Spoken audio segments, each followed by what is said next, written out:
This year again, the Fiambala stage managed to decimate the ranks of the survivors in the 2011 Dakar's kart category. Its short lanes, 176 kilometers, may have seemed like a relative stroll. Nightmare is a more appropriate word that springs to my mind. After 500 kilometers from Copiapo to Fiambala via the Paso San Francisco, we arrived at the start of the celebrated Fiambala test.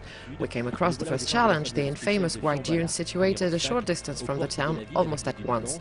These towering dunes are naturally very popular with photographers and cameras who are on hand to immortalize our difficult progress.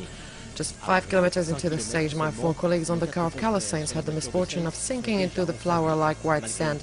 Although our pressures had been reduced to the minimum possible, it was difficult not to get sucked down by the sun-baked powder, and only the power of the engines of the car we equipped enabled us to keep moving forward. The ordeal lasted something like 20 kilometers before we came across a long portion of dirt, sand and stones. Our pressure was still at approximately 1 bar, so the risk of puncturing was still high. Terrain Plus tires on Sainz Volkswagen became unseated after an impact and needed to be replaced. The stage ended with a maze of rios whose surface was littered with huge rocks.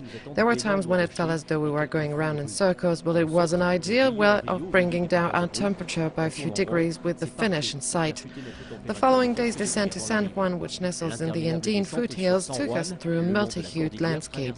The trails were sandier and faster, allowing us to get up to our top speed, almost 200 kilometers per hour for long stretches at a time, with a load of almost 2.5 tons to carry. That's no easy mission for our casings, which are made up of superimposed rubber plies and a crisscross steel and textile cables. Our job is to soak up the repeated impacts while at the same time providing impeccable stability along the straights, through the corners, and of course under braking. It feels as though we were circuit racing tires while at the same time having to shrug off the constraints associated with cross-country rallying. The finish in Buenos Aires is almost in sight and we seem to be heading for our 3rd consecutive Dakar win. But the run from San Juan to Cordoba includes a stone-strewn 550-kilometer stage, which is the longest of the entire event.